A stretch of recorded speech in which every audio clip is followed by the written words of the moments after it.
So much to be consoled as to console, to be understood as to understand, to be loved as to love with all my soul.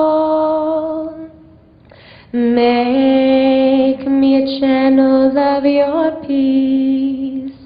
It is in pardoning that we are pardoned, love, in giving of ourselves that we receive, and in dying we are born to eternal life.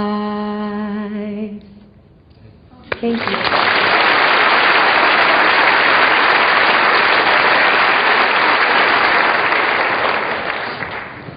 The words to that I'd like you to play over and over again. The words to that are very powerful words. Make me a channel of your peace. Where there is hatred, let me bring love. Where there is injury, pardon. Where there is doubt, faith. Where there is despair, hope. Where there is sadness, joy. It's not a prayer. It's not a religious statement. It is a beautiful technology for teaching us to bring the presence of higher, spiritual, divine, organizing intelligence to the presence of every energy that is not of this source. Every energy of hatred, anger, fear, worry. And we need it in the world more than we've ever needed it before.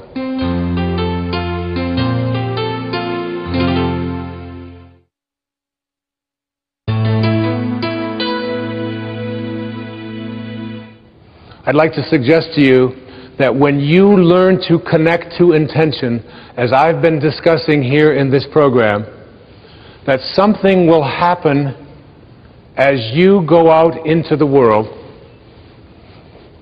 You will find that your presence will do things to other people, even without you being aware of it. When you are at this level, one of the things that happens is you begin to instill calmness.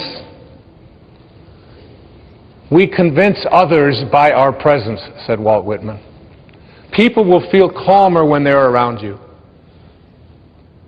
You ever be in a group of people where you instantly know that when you're around them, it just feels good. You feel better about yourself just for having been in the room with them? That's what will happen. And there's also people who, when you're in the room with them, you want to run away because they bring very low energy. And people say to me, you know, other people are always bringing me down. I'm working with, if you knew what my family was like, if you lived with the people I live with, you wouldn't be saying these kind of things. And I say, low energy people can never bring you down. You have low energy because you hate people for hating you. You get angry at people for being angry at you. You judge people for judging you. You join others in their low energy. What did Sky just say? Make me a channel of your peace. Don't send me peace. Francesco didn't say, I need some peace. I'm short of peace. But this is only peace. It can only provide. Make me a channel of this. Allow me to be this. Your presence, when you connect to intention, to the field of intention, as I've been describing it here today, your presence makes other people feel energized. They want to do more. They want to write. They want to create their music. They want to make Mr. Holland's Opus. It's like, who doesn't love that movie? And it isn't because it was such a great movie, which I think it happens to be, but it was because everybody, every one of us has that in Rocky. How many people saw Rocky? Remember Rocky by Sylvester Stallone? And you walk out of there, and you might despise boxing, but you go, there's a Rocky in me. We all feel, you walk out of there, you just feel like, it's like your presence makes others feel connected and uplifted. Your presence makes other people feel purposeful. It inspires them to greatness. And there's also an impact that you have on the consciousness of all of humanity. In Power versus Force, again, Hawkins speaks about what happens to us. What happens to us when here we have in this room probably 1,000 or more people in this beautiful, majestic theater in Boston. Just by your being here, just by watching this program and taking on some of these ideas, you change the energy of the entire planet. Everything is connected to everything else. The Native Americans used to say, no tree has branches so foolish as to fight among themselves. We're all branches on a tree called humanity. What I'd like to do is just do a quick summary now of what I call the Dyer Dozen. And this is the 12 points that I have been speaking about and talking about here in this entire program. There are 12 of them. I'm just going to spend a moment or two on each of them. If you want to jot these down while you're watching, I would encourage you to keep track of these 12 ideas, the Dyer Dozen, for connecting to intention. 1, want more for others than you want for yourself.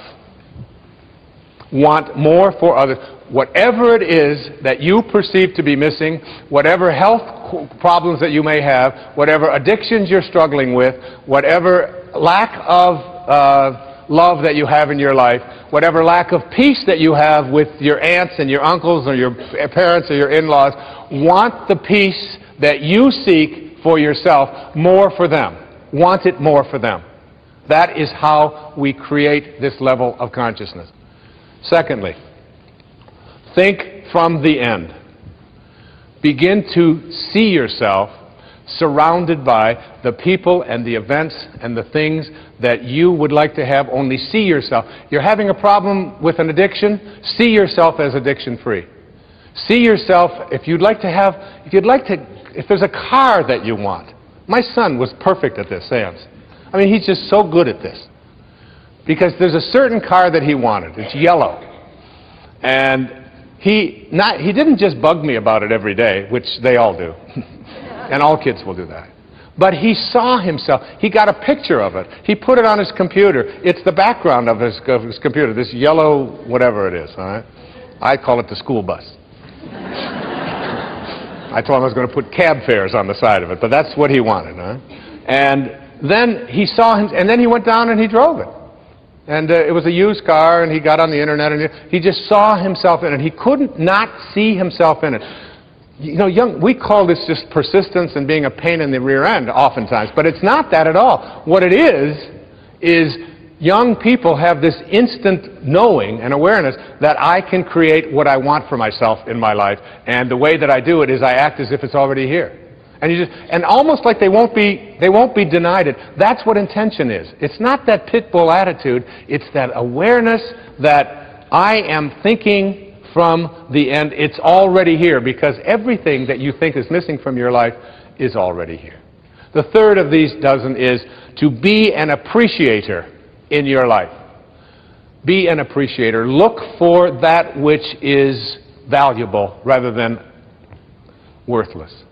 Look, you go out and you buy a house, and 10 years later we say it appreciates in value.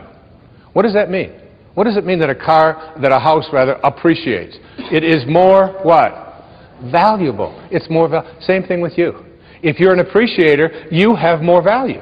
Now you buy a car, you drive it off of the lot, and they say, well, it just depreciated by 20%. What does that mean?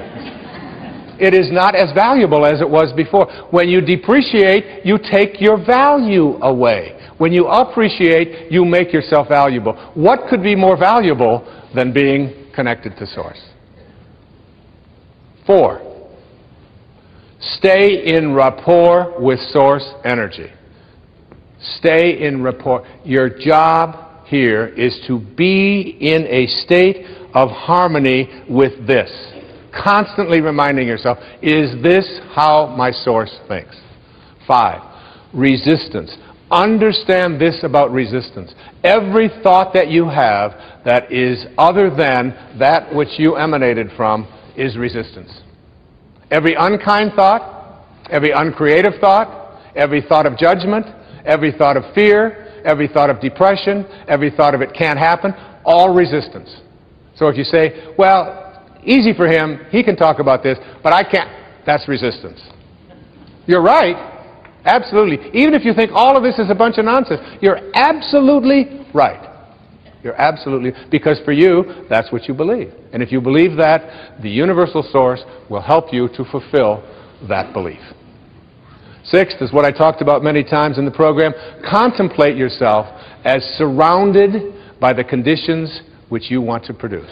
Contemplate yourself that. Because the way you are one with Source. You are always one with Source.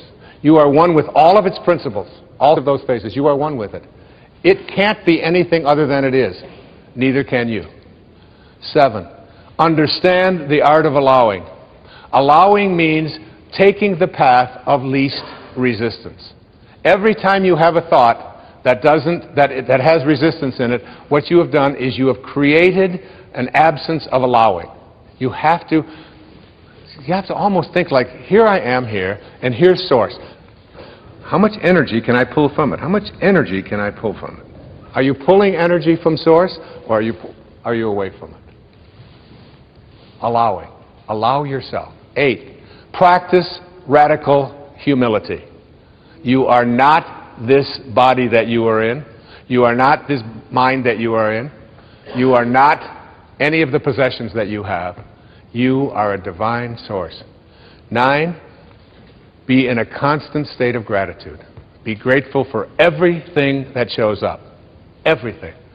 Stay in a state of being generous and grateful in your life. Because what could be more generous than that which has allowed you to come from the infinite source to this material world and back?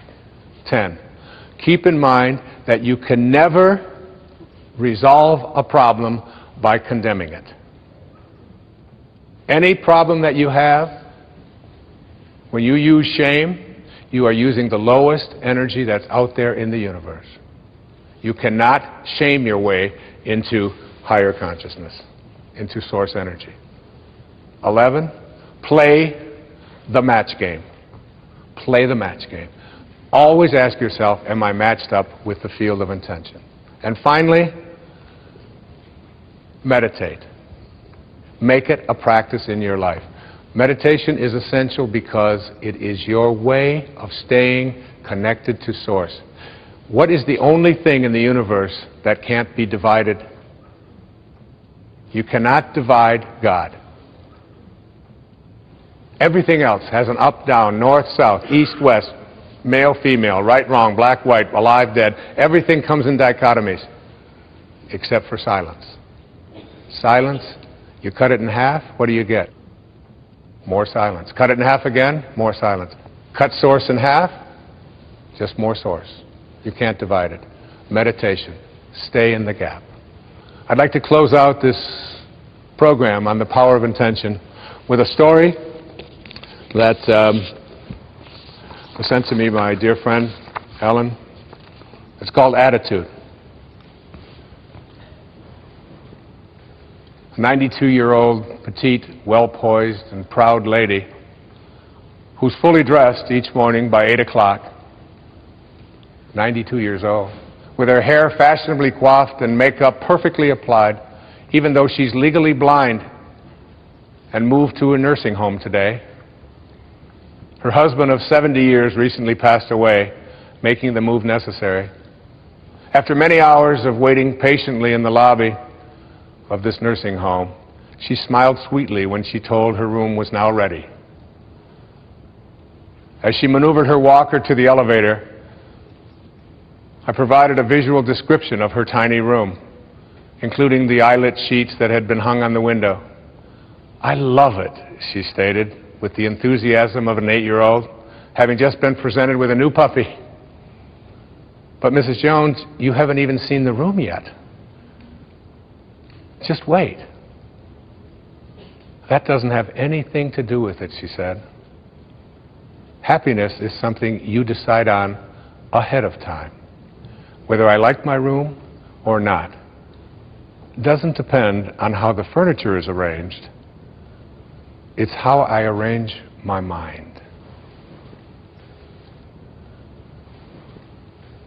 When you change the way you look at things, even if you're legally blind, the things you look at change. God bless you, and thank you.